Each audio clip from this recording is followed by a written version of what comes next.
Welcome back, everyone, to another reaction video. Well, about a year and a half ago, I first discovered the channel Decades through their video on absurd history facts. And since then, they have done 5 total episodes on this. And I've also had the chance to hang out with them over in Manchester in the UK. Great guys. I had a blast. Can't wait to go over and hang out with them again next time I'm in that area. And I'm wearing the Exeter City FC jersey that one of them gave to me. So I consider them friends, and I think they do a fantastic job with this series. So it's time to look at part 5 because we haven't done that yet. I will put a link pinned in the comment section below to the playlist that will have all of my other reactions to their videos that I've done in the past, as well as a link in the description to the original of this part 5, so you can check it out. Definitely worth your time to check out their channel. Great stuff. I want to thank Zach in Aylett, Virginia. Thank you so much, Zach, for your support on Patreon. Couldn't do this without you. Let's go ahead and dive into this one.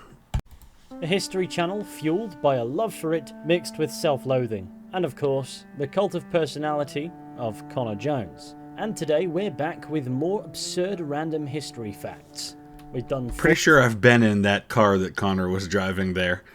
I think that was the car I was in. Past. They seem to have been received well. So we're going to do a 5th. Because as we know, nothing is more satisfying than observing 25 random bits of trivia from throughout the ages in a YouTube video. So you know the drill. History's a bit of a wacky story. For as long as humanity's been able to put pen to paper, quill to papyrus, and rock to rock, there have been peculiar occurrences, amusing events, wowing moments and accomplishments, and people dying in incredibly embarrassing ways. So as you can imagine, that makes the criteria for this series incredibly vague. But nonetheless, please enjoy 25 absurd random history facts, part 5. The chief baker aboard the Titanic was a fellow named Charles Joffin, who only survived the vessel's infamous sinking in 1912 due to an obscene amount of alcohol in his system.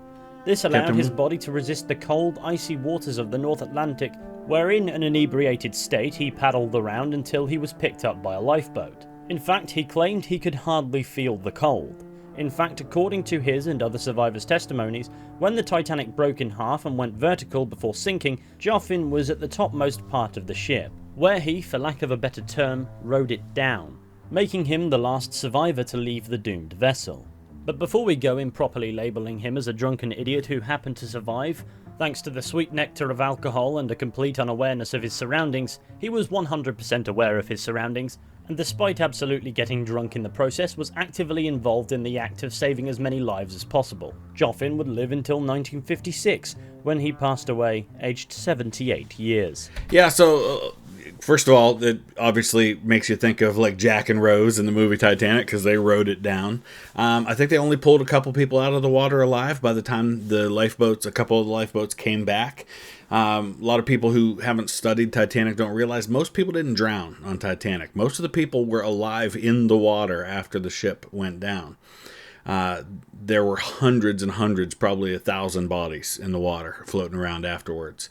Very few people did not make it to the top. It's just the water was like 28 degrees Fahrenheit. It was so cold that you couldn't survive very long in it. And so about a week or so later, a couple of boats were sent out. I know one of them was called the McKay Bennett, and pulled hundreds of bodies out of the water. Some of them were reburied at sea. Others, especially first-class passengers, were taken back, and a lot of them were buried in Halifax, Nova Scotia. So yeah, he's one of just a handful of people that got pulled out of the water alive. On the 14th of October, 1912, former US President Theodore Roosevelt was in Milwaukee, Wisconsin, campaigning for the presidency when a man named John Schrank shot him in the chest with a .38 caliber revolver. The bullet, so the same year that Titanic sank. Interesting. Lodged in his chest after passing through his 50-page speech document. Rather than seek immediate medical attention, Roosevelt concluded that due to not coughing up blood, his lung had not been penetrated, and therefore continued to deliver his speech. Doctors would later decide the bullet was far safer left in his chest.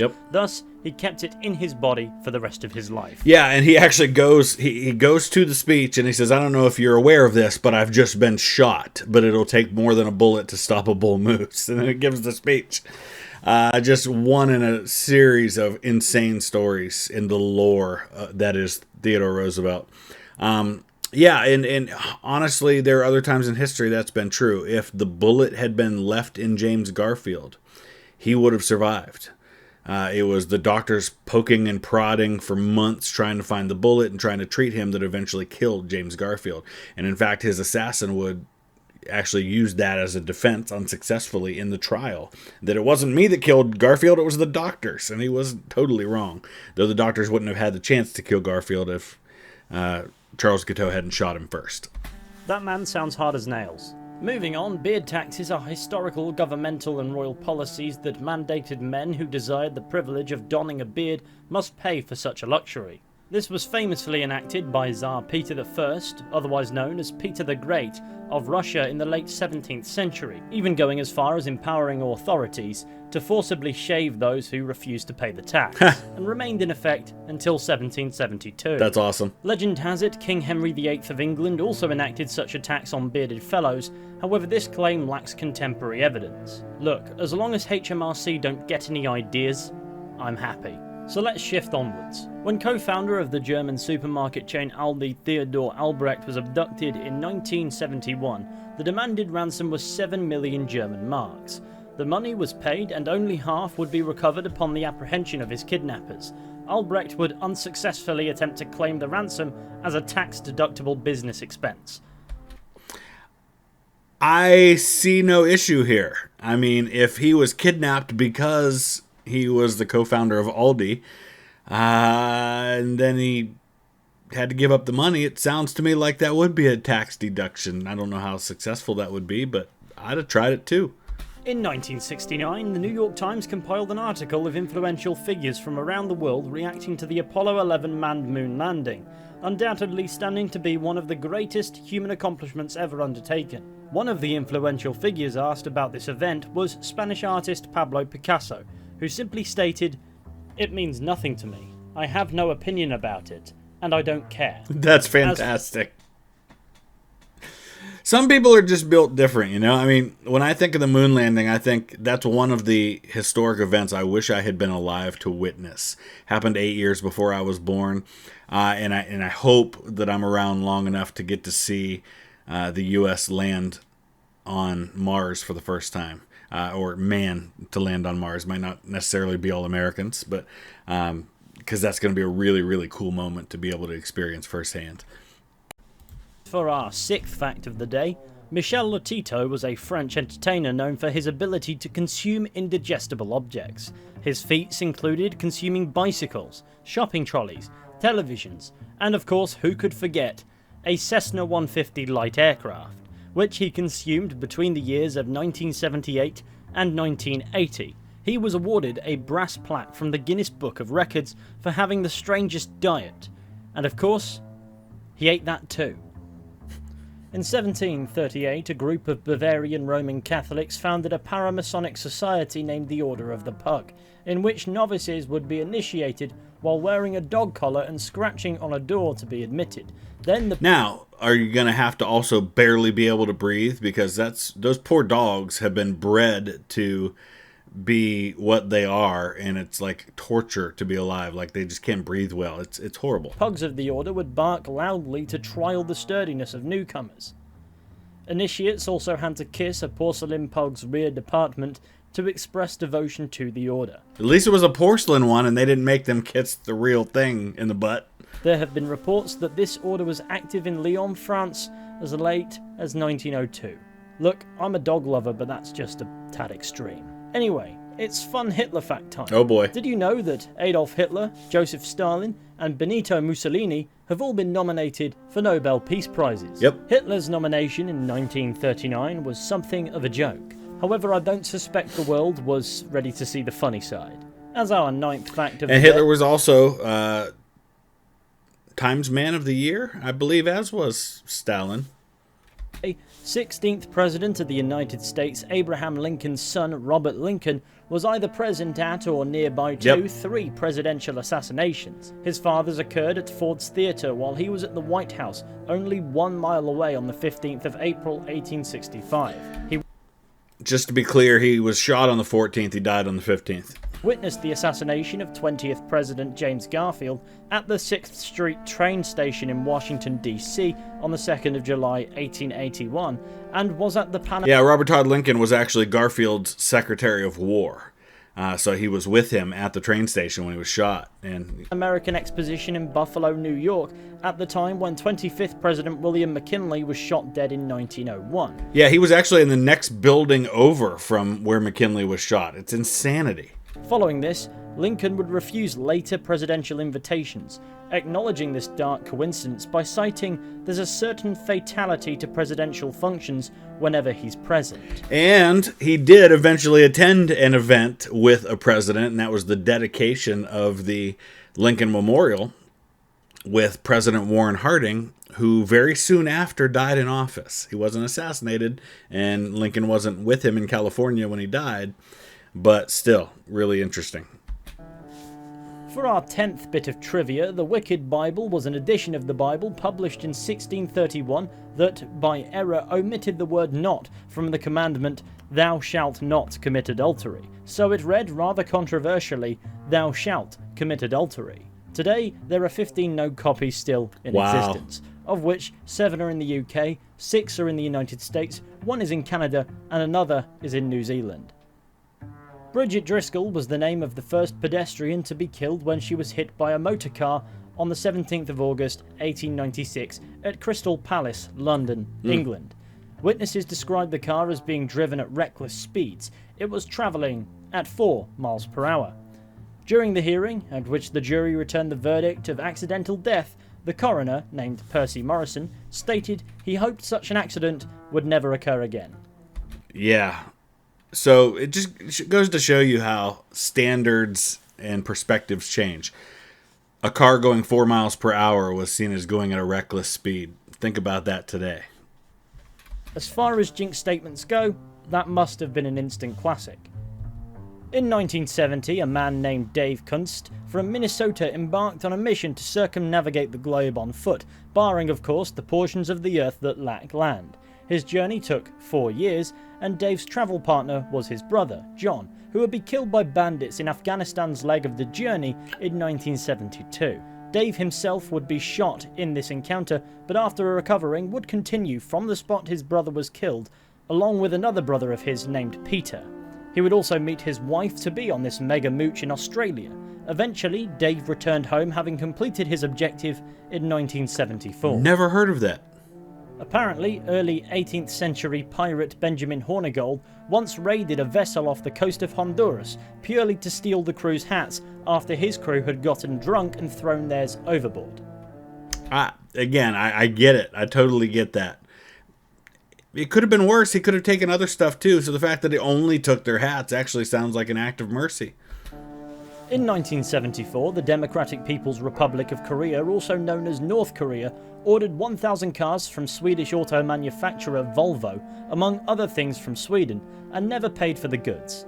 It is estimated that North Korea owes Sweden hundreds of millions of euros today, since Volvo was paid with public funds. Why Volvo specifically? I mean, they are built like tanks, so it's not terribly tricky to fathom. However, it should be noted this came at a time when North Korea was on something of an importing spree. That doesn't stop this event from being remembered as the largest car theft in history. Wow. The horrible word soccer was actually coined in England during the 19th century as a... And don't you forget it. I love how he said the horrible word soccer. It was, in fact, coined in England, though. Shortening to association football to distinguish the sport from rugby football that was known at the time as rugger, which for the record is also a disgusting word in its own right. The reason these names didn't stick is, I'd imagine, because they don't really roll off the tongue. Jokes aside, they did stick for quite some time, and the reason Brits eventually disowned the nasty word altogether is chiefly because the word football sounded less American, and the word was only ever born out of some Oxford University wet dream to inject pretentiousness into everything to begin with, and though often used interchangeably before it was ditched, was always eclipsed by simply calling the sport football. Americans still use the forbidden word because, of course, they have American football, which isn't as poorly named as it sounds because football is a broad term that encompasses a variety of open-play ball games played on foot and doesn't necessarily refer to the act of kicking a ball. I still choose to believe, out of blatant bias, that football refers to a game in which a ball is kicked regularly, and the word soccer is an evil invention concocted by the devil in a ritual performed by whichever tosser invented the ketchup sachet, because I hate those two. I love these guys. I'm telling you, these guys are fantastic to hang out with, and I love their personality, and you can see a little bit of that right there. And also because it reliably gets a rise out of an Englishman. This is a great example for highlighting the innate human ability to viciously argue about nothing worthwhile. But word to the wise, if you say the word soccer around me, I will get violent. On the topic of unfairly judged Americanisms, the United Kingdom also formatted dates as month, day, year prior to the 20th century, however they didn't render it numerically, rather spelled out the name of the month. But if you're going to spell it out numerically in reverse, I must ask, why not put the year first? Is it because the year is often omitted from reference altogether? I'm curious as to how this difference in date formatting emerged. Nonetheless, it's time to move on. The Space Pen is a pen that utilises pressurised ink cartridges for the purpose of usage in zero gravity, among other difficult to write environments. NASA would invest in the development of the Space Pen, however the project was abandoned when costs skyrocketed and NASA reverted to the use of pencils to write stuff down in space. That said, a project to complete the Space Pen would be funded privately by Fisher Space Pen Company. Mad. What would you use a space pen for if you were in space? Yeah, there's actually a lot of things that we use today that were invented originally for the space program, and we say it all the time, necessity is the mother of invention. Things that we wouldn't otherwise think to invent became invented because they were necessary for something, and that need had not been filled in some way. Velcro is a great example of that. I would draw a massive phallus. Think about it, all of that money pulled into creating the most expensive piece of juvenile graffiti. That's For our fantastic. 18th fact of the day, London wasn't always actually the capital of England. When England was first unified Winchester. in 927, its capital was Winchester. Winchester would retain its status until the Norman invasion of 1066. With the establishment of the Palace of Westminster into the 12th and 13th centuries, London's capital status would be cemented as a permanent location of the royal court. So, number 19. It is believed the last place on Earth to support the existence of woolly mammoths prior to the extinction was Wrangel Island in Russia, where an isolated population was believed to have survived until around 2000 BC. This means the mammoths would have been around for the construction of the pyramids and Stonehenge, though I doubt they were known for holidaying, so they likely wouldn't have seen such feats of engineering. But it's a cool thought. However, it may not mean as much as it first seems. Yeah, I love things like that, and we've done entire videos talking about how time is different than we expect it is. You know, just things like Cleopatra being born closer to the modern times, to our times, than to, and Julius Caesar, than to the creation of the pyramids, and you know, just stuff like that. Time is funny, and we think of woolly mammoths as being this kind of ancient thing, but they very much were around. I mean, like you said, for things like the pyramids being built. That's crazy. The deepest human-made hole on Earth is the Kola Super Deep Borehole in Russia. Its vertical depth reached over 12 kilometers in 1989, surpassing the depth of the Mariana Trench as a result of a scientific effort to drill as deep into the Earth as possible. Yeah, and I think this led to some tabloid news stories about how they dropped a microphone down in there and they could hear the screaming of people in hell. That's how far they had dug. Nothing like that. I mean, if you think about the depth of the Earth, that is not even a tiny pinprick in the crust, let alone the mantle and the core. Ceasing because temperatures at the bottom of the hole reached 180 degrees Celsius, and a list a mile long of other technical difficulties. To shift onward, the first photograph depicting a person was captured somewhat accidentally. The image Shoe-shining. depicts a deserted street in Paris that only appears that way because the exposure took several minutes, rendering any moving objects such as people, carts and so on to simply not show.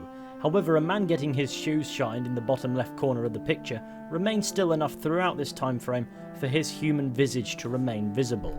This photograph was taken at some time between 1837 and 1838 by famous early photographer Louis Daguerre, and is known as the Boulevard du Temple.